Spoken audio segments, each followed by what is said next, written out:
The Children of Hurin by J.R.R. Tolkien.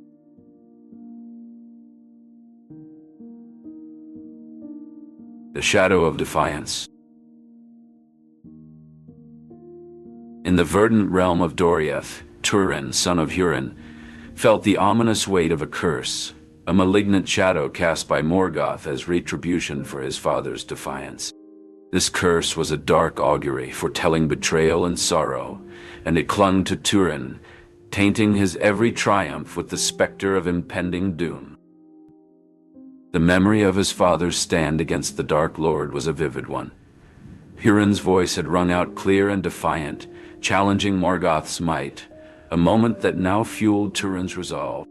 This legacy of resistance was both his armor and his shackle, driving him to feats of valor yet promising a path strewn with tragedy. Under the tutelage of the elves, Turin's skill with the blade flourished, and he mastered the silent tread of the forest hunter, the keen eye of the archer, and the subtle art of strategy. He grew not only in might but in wisdom, his youthful impetuosity tempered by the serene patience of his mentors. The calamitous fall of Saros was a scene etched in stark relief against the backdrop of the twilight woods. The chase, a blur of fury and desperation, ended at the edge of a steep ravine, where the earth crumbled beneath Saros's feet, sending him plummeting into the abyss, his fate sealed by the unforgiving rocks below. King Finol, faced with the grim task of judgment, wrestled with a tempest of emotion. In Turin, he saw the valor of Hurin and the bitter fruit of Morgoth's malice. To exile the youth was to send him into a world fraught with peril, yet to pardon him would be to condone a grievous act. It was a decision that bore the heavy burden of kingship, the balance of justice and mercy lying uneasily in his hands. Turin, bearing the weight of regret and pride, could not bring himself to plead for clemency, and with a heart laden with sorrow, he embraced the path of the exile, stepping into a future fraught with uncertainty and the relentless pursuit of the curse's fulfillment. The outcast of Doriath. Turin's presence in Doriath was marked by a sense of otherness. Despite the companionship of Beleg Strongbow, his encounter with Saros, marked by envy and disdain, escalated quickly during a feast. Saros's taunting words about the customs of men were met with Turin's sharp retort about honor. The situation intensified when Saros provocatively tossed a golden comb at Turin, who reacted impulsively, causing Saros to stumble. The commotion drew the attention of King Finol and Nellis, who defended Turin's actions. Finol, acknowledging the provocation, extended an offer of reconciliation to Turin. However, Turin, feeling the weight of his lineage and the unseen influence of darker forces, chose to forge his own path, stepping into the shadows of the forest and an uncertain future. The echoes of his lineage and the unseen forces that shaped his destiny lingered as he departed.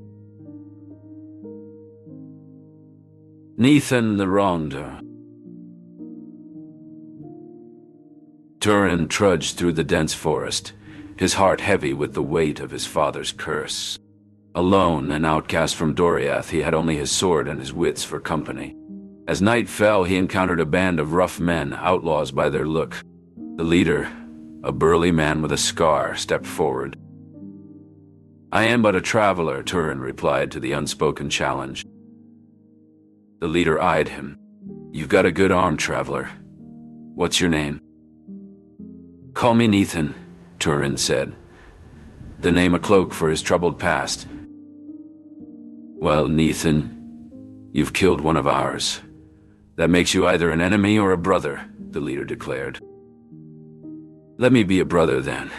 I seek no quarrel with you," Turin responded. The leader grinned. "Fair enough, but you'll have to prove yourself." In the days that followed, Turin, now Nethan, proved his worth. He fought bravely, and the outlaws respected his strength. One night, a young woman sought their help, pursued by a man with ill intent. Turin stood to protect her and disappeared into the night. When he returned, his face was grim. "The man is dead," he announced. "He was one of ours." The outlaws were uneasy. Their leader, Forweg, had fallen by Turin's hand, albeit in defense of the woman. It was a tragic accident that changed their dynamic. Who will lead us now? They wondered aloud. Turin's heart was heavy, but he spoke with resolve. I will lead you, if you'll have me. Thus, Turin took on the mantle of leadership, guiding the outlaws with honor. Yet, the shadow of his father's curse was ever present, a reminder of the fate that seemed to follow him. Turin, son of Hurin, continued to forge his path, marked by peril and the possibility of redemption. His journey was not yet at its end. The death of Beleg Strongbow. In the dense, shadowed woods of Tor Nufuan, Turin and his loyal friend Beleg Strongbow were encamped, hidden from the enemy's eyes. The air was cold and damp, carrying a chill that seemed to whisper of unseen dangers lurking in the darkness. The night pressed in, silent and oppressive, as if the very shadows were alive with threat. Beleg, Turin whispered, his voice barely carrying through the stillness. This place, its chill and silence, it feels as if it's trying to smother the very hope from my heart. Beleg, ever the steadfast companion, laid a comforting hand on Turin's shoulder. Fear not, Turin. We have faced greater perils and prevailed. The darkness is deep, but it is the darkness before the dawn. Light will return. As they spoke, the camp was suddenly disturbed by the soft tread of feet. A figure, cloaked and hooded, emerged from the darkness, one of their own scouts with urgent news. Beleg Turin, the scout called out. The enemy moves closer, and their numbers are far beyond what we anticipated. We must act swiftly if we are to survive. Turin rose, his resolve firm.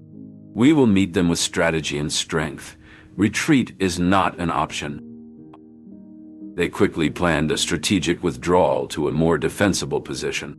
However, as they prepared, an enemy archer, hidden in the shadows, loosed an arrow that found its mark. Beleg stumbled, an arrow protruding from his side. Turin, hearing the commotion, rushed to Beleg's side, his heart pounding with fear. Beleg, what has happened? Beleg, clutching at the arrow, managed a pained whisper. An enemy's arrow. I was careless. Do not worry for me. Turin could see the severity of the wound and felt a surge of guilt.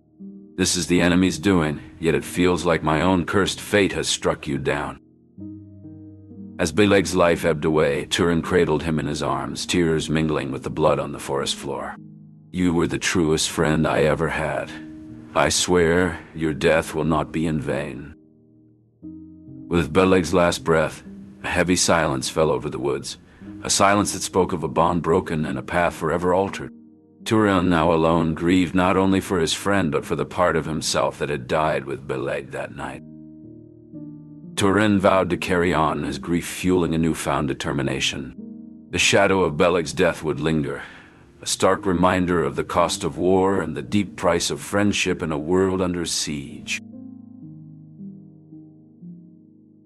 The fall of Nargothrond. The sun had barely risen, casting a soft glow over the city of Nargothrond, when Turin, accompanied by his close advisor Gwyndor, stood contemplating the horizon. Gwyndor, once a suitor of Finduila's and now a loyal friend to Turin, expressed his concerns about the looming war. Turin, he called out, his face etched with worry, our enemies grow bolder by the day. Turin, whose stern gaze was a testament to his resolve, replied, We shall face them with the might of Nargothrond. Our people are ready. The Battle of Tumalad, though not foreseen in its entirety, was a clash where the elves, under the leadership of Orodreth and the valorous Turin, fought with unmatched bravery. The golden-haired Finduilas, daughter of Orodreth, watched with a heavy heart as the man she had grown to love led the charge against overwhelming odds. The elves' defense was fierce, their swords gleaming in the sun, but the relentless tide of Morgoth's forces, spurred on by the dragon Glaurung, proved too much. As the enemy crossed the plains and reached the gates of Nargothrond, the city was thrown into turmoil. Turin, returning from the fray, was met with a sight of devastation. Flames engulfed the once majestic halls, and amidst the chaos, he called out for Finduiles, whose fate had become intertwined with his own through the bonds of unspoken affection and shared struggle. In the silence that followed the battle, the remnants of Nargothrond stood as a somber testament to the cost of war. Turin, his heart heavy with loss, silently vowed retribution against Glorone, the instrument of Morgoth's wrath. The fall of Nargothrond marked a dark chapter in the history of the elves, a tale of courage and calamity that would echo through the ages. Glaurung's deception. Turin stood amidst the ruins of Nargothrond, the once mighty city now a smoldering wreck. Its proud walls breached, its people scattered or slain. As he looked upon the destruction, the immense form of Glaurung, the dragon, loomed above. Its eyes were pools of malice, its voice a hissing of serpents. "Turin, son of Hurin," it sneered. Turin's hand went to his sword, but he found himself frozen, unable to move under Glaurung's gaze. "Oh, but it is," the dragon hissed. "Go now if you have any love left for them. Go and leave these cursed lands to their fate."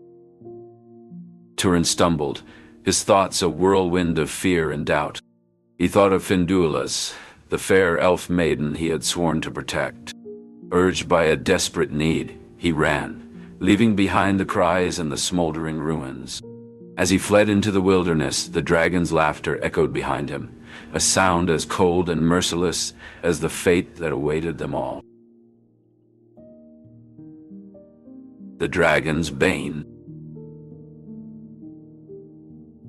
Turin stood on the banks of the Taglin, his heart pounding with a mix of fear and resolve.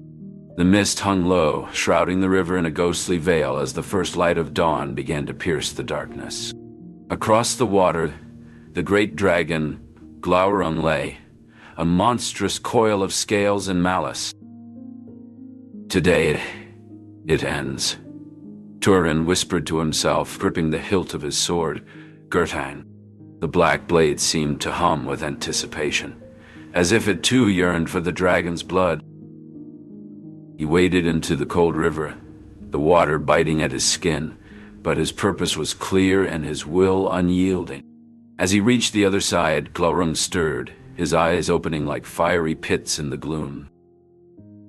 "Ah, son of Hurin," the dragon's voice slithered through the air. "Have you come to meet your doom?" Turin did not falter. "I have come to end yours, serpent." With a roar that shook the earth, Glaurung rose, towering over Turin. But the man did not waver.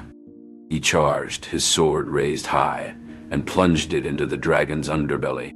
Glaurung's blood, hot and venomous, sprayed forth, burning Turin's skin. Yet, he pushed deeper, until Gurthang's blade was buried to the hilt. Glaurung thrashed in agony, his screams echoing across the land. Turin, his body racked with pain, fell to the ground, the world spinning around him.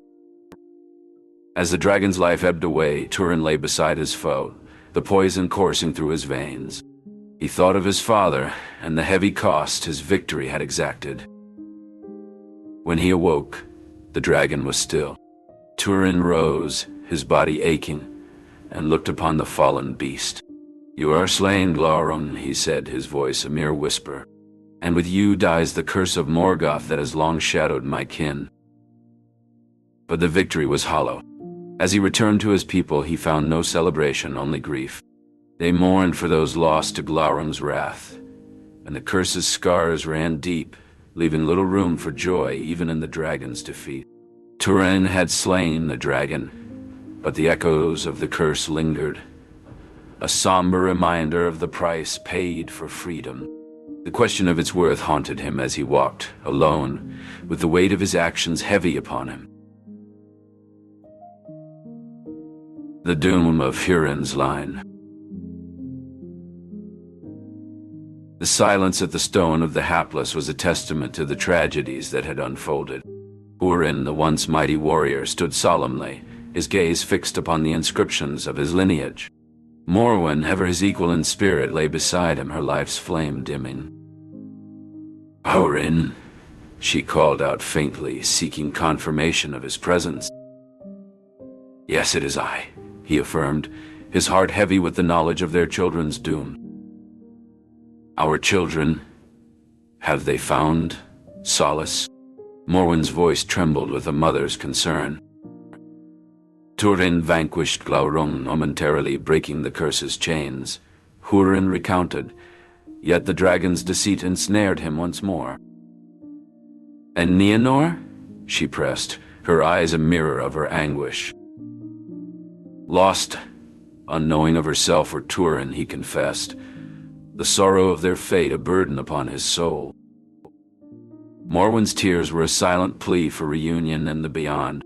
"Let me be with them, my heart." Embracing her, "In rest you shall find them, and our story of defiance and love will endure." As twilight embraced the land, Morwen's spirit departed, leaving Hurin alone with the legacy of their house. It was then that a figure emerged from the shadows, a wandering minstrel who had chronicled the tales of men.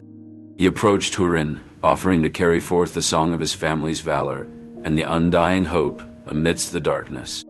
Hurin, with a newfound resolve, entrusted the minstrel with their tale, ensuring that the memory of the Lion of Hurin would forever echo in the hearts of men. The curse of Morgoth remained, but so did the indomitable spirit of Hurin's kin.